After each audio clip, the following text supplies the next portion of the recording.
ప్రతి అమావాస్య ఒకటే అయితే మరి సోమవారం వచ్చే అమావాస్యకు మాత్రమే ఎందుకంత ప్రత్యేకత ఉంది? సోమావతి అమావాస్య అని ఎందుకు పిలుస్తారు? ఈ రోజుకి శివారాధన, పితృస్మరణ, దాన ధర్మాలతో ఉన్న సంబంధం ఏంటి? భారతీయ సంప్రదాయాలు, పురాణాలు ఈ తిథి గురించి ఏం చెప్తున్నాయి ఇప్పుడు తెలుసుకుందాం. అందరికీ నమస్తే, నేను జాహ్నవి. మన హిందూ సంప్రదాయంలో ప్రతి తిథికి ఒక ప్రత్యేకమైన ప్రాధాన్యత ఉంటుంది. వాటిలో అమావాస్య తిథికి ఎంతో విశిష్టమైన స్థానం ఉంది. అయితే అమావాస్య సోమవారం రోజున వస్తే దానిని సోమావతి అమావాస్య అని పిలుస్తారు. సోమ అంటే చంద్రుడు, సోమవారం రోజుకు అధిపతి చంద్రుడు. అలాగే ఈ రోజు పరమశివుడికి అత్యంత ప్రీతికరమైన రోజుగా భావిస్తారు. అమావాస్య అనేది చంద్రుడు కనిపించని రోజు, అంటే చంద్ర చక్రంలో ఒక ప్రత్యేకమైన ఖగోళ స్థితి. ఖగోళ శాస్త్రం ప్రకారం అమావాస్య రోజున సూర్యుడు, చంద్రుడు భూమికి ఒకే దిశలో ఉంటారు. అందువల్ల చంద్రుని ప్రకాశించే భాగం మనకు కనిపించదు. అందుకే ఆ రోజుని అమావాస్యగా పిలుస్తారు. భారతీయ సంస్కృతిలో అమావాస్యను కేవలం ఖగోళ సంఘటనగా మాత్రమే కాకుండా ఆత్మ పరిశీలన, పితృస్మరణ, ఆధ్యాత్మిక సాధనకు అనువైన రోజుగా కూడా భావిస్తారు.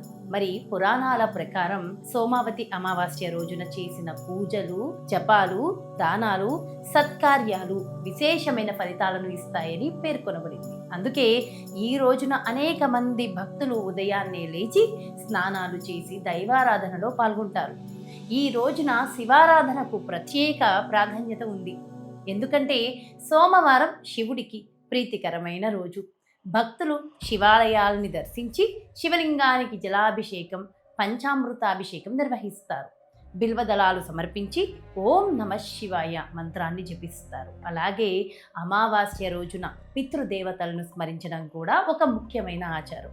మన పూర్వీకుల పట్ల కృతజ్ఞతను వ్యక్తం చేయడానికి ఈ రోజును అనుకూలంగా భావిస్తారు. అయితే చాలామంది పితృతర్పణాలు, పితృస్మరణ కార్యక్రమాలు కూడా నిర్వహిస్తారు. ఇంకో ముఖ్యమైన విషయం దాన ధర్మం.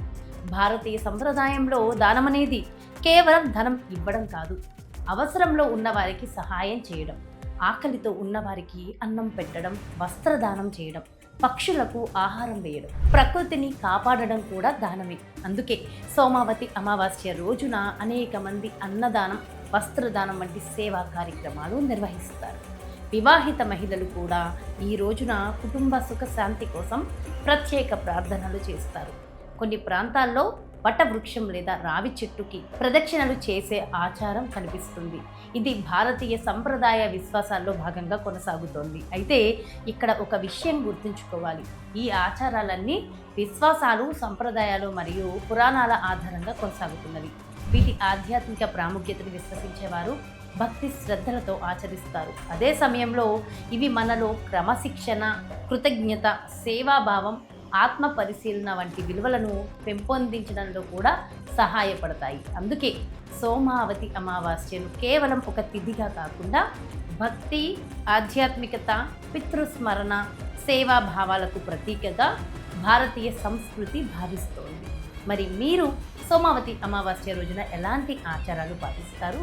ఈ తిథి గురించి మీ అభిప్రాయం ఏంటి? కమెంట్ రూపంలో తెలియజేయండి.